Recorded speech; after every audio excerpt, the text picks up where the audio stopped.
se tourne vers Miguel, bonjour. Bonjour. Et elle va aborder un sujet qui n'est pas très loin de ce dont on parlait.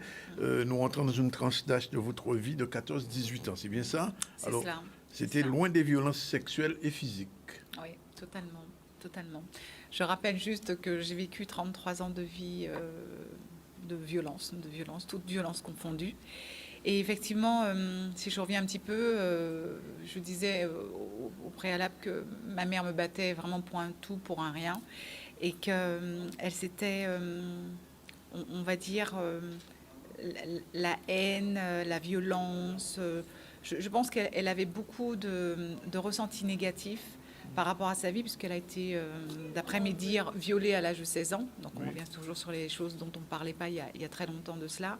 Et je pense que sa vie a été brisée et que le fait de cet enfant qui arrive, elle a reporté toute cette souffrance aussi sur moi. Et je pense que c'est souvent ça. Je pense que c'est vraiment un problème de transfert de violence, de souffrance, puisque soi-même, on ne veut plus la supporter pour soi-même, parce que c'est difficile, c'est dur, donc on la transfère sur les enfants, sur le mari, sur la femme.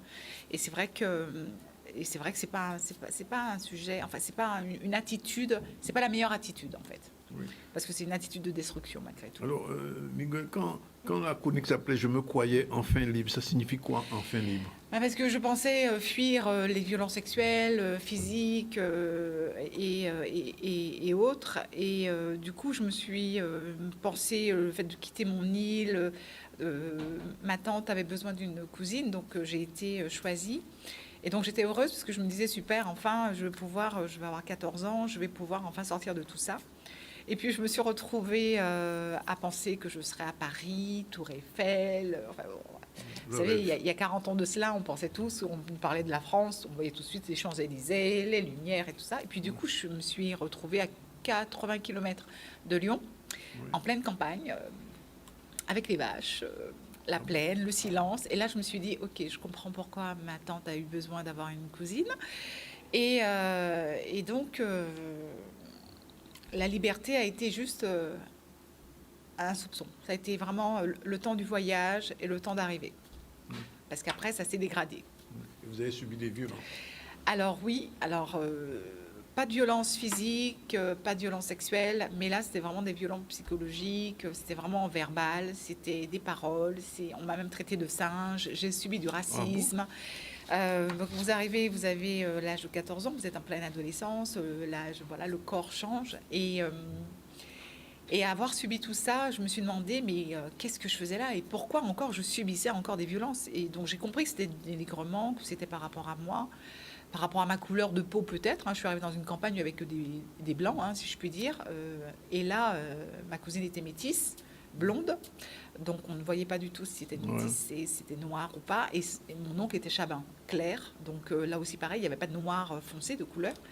Et j'ai continué en fait à prier beaucoup parce que je me disais que c'était pas possible que je puisse quitter une île avec de la violence pour aller sur un continent où il y avait de la violence. C'était pas possible. Je me suis dit que la violence me poursuivait. Et j'ai commencé vraiment à me replier sur moi-même, à beaucoup pleurer, me demander pourquoi je subissais ça. Jusqu'à un moment donné où j'ai voulu mettre fin à ma vie.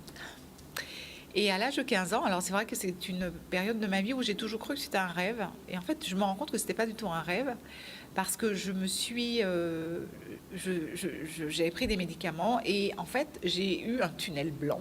Enfin, j'ai vu une lumière, vraiment une lumière magnifique. Et en fait, au loin, il y avait un homme.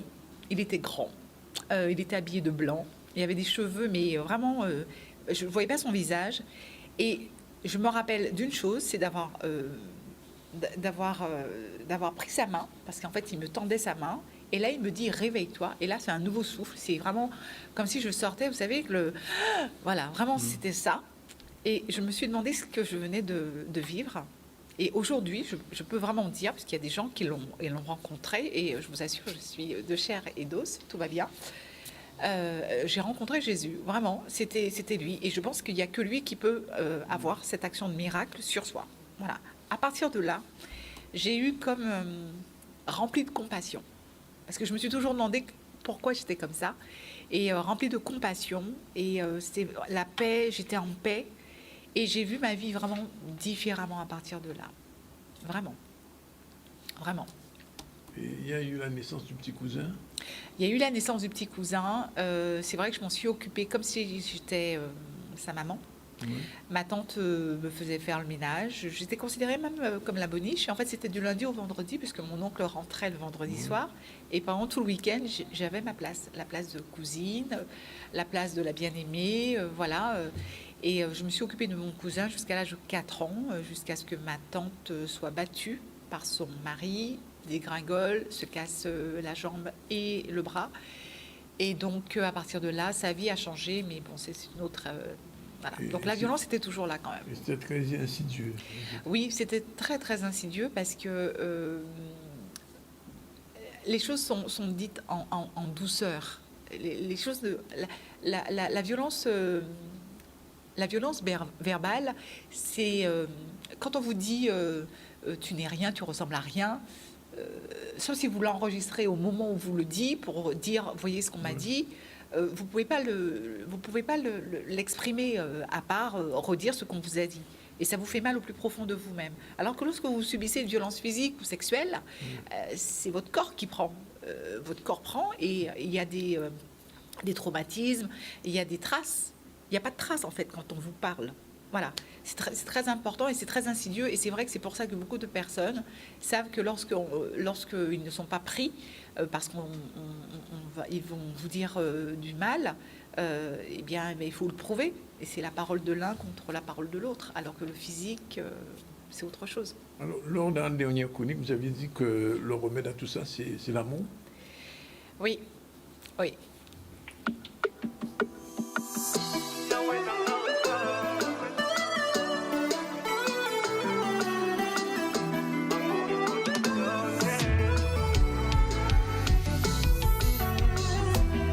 Tu t'es fait geste et condamné pour moi. T'as accepté d'être humilié sur la croix, Yahweh. Toutes ces souffrances que t'as pu subir, tu m'as aimé, laissé venir dans tes bras, Yahweh. C'est tout l'heure qu'on priait, ces égyptes, tout c'est là pour que je sois sauvé. C'est tout l'heure trop cruel, ces égyptes, Seigneur, tu es amour. T'es mon seul véritable amour, inconditionnel. T'es mon seul véritable amour, inconditionnel. Olinganga, yamona lingayo. Quitter quand même. Oui. Qu'est-ce qu'on peut dire aux téléspectateurs globalement? L'amour, moi, c'est l'amour qui m'a sauvée. D'ailleurs, j'ai un sourire grand comme ça, là, et je vous dis que vraiment, si vous y croyez, et si vous y croyez comme moi, vous vous en sortirez. L'amour existe, et je voudrais dire quand même, partager quelque chose, c'est très important. Dans la Bible, 1 Corinthiens 13, versets 4 à 8 dit, et je le lis, « L'amour est patient, il est plein de bonté. L'amour n'est pas envieux, il ne se vante pas, il ne s'enfle pas d'orgueil. Il ne fait rien de malhonnête, il ne cherche pas son intérêt, il ne s'irrite pas, il ne soupçonne pas le mal. Il ne se réjouit pas de l'injustice, mais il se réjouit de la vérité. Il pardonne tout, il croit tout, il supporte tout. » Et moi, j'ai envie de dire que garder en toutes circonstances la foi, l'espérance et la patience. Alors, on dit que l'amour, c'est le plus important, mais la patience aussi, parce que tout n'arrive pas comme ça, d'un coup d'œil. Il faut absolument être patient. Lorsque on vit des violences, on a l'impression d'être vide en soi. On se dit que personne nous aime, que si, etc., que peut-être qu'on a fait quelque chose de mal. Et du coup, on se dénigre soi-même. Alors, je vais juste dire que le cœur peut être rempli d'un petit noyau d'amour, un petit grain de sénévé, comme on parle dans la Bible. Alors, ce petit amour, il faut absolument le nourrir, le choyer. Parce que cet amour, plus il va grandir dans le cœur, plus il va prendre la place de tout ce mal qui est venu ronger le cœur. Et ce mal va être extériorisé. Et à partir de là, je vous assure que entre la prière, entre l'amour de soi, parce que du coup, on va apprendre à s'aimer au fur et à mesure, et on va apprendre à savoir que nous n'avons rien fait. C'est juste, c'est ce que je disais tout à l'heure, quand on fait quelque chose, on a envie que ça soit l'autre. Donc, quelque part, on repousse cette souffrance et on la plaque sur quelqu'un. Mais il ne faut pas faire ça. Au contraire, il faut aimer. Merci, Mickaël. Juste un commentaire rapidement, Mirella. Qu'est-ce que vous pouvez dire à madame? Tout ce que j'ai envie de lui dire, justement, c'est que, comme elle le dit, l'amour permet de dépasser bien des frontières et je lui souhaite en tout cas de pouvoir poursuivre son cheminement et de dépasser toute cette période qui a été un peu compliquée, on va dire ça comme ça, de son passé. Et je vois que le chemin, en tout cas, est en train de se faire et que le cheminement, en tout cas, évolue positivement. Et je souhaite à beaucoup d'autres personnes qui ont vécu ou qui vivent ces situations un peu difficiles de pouvoir justement trouver elles aussi leur voie. Merci, Malade.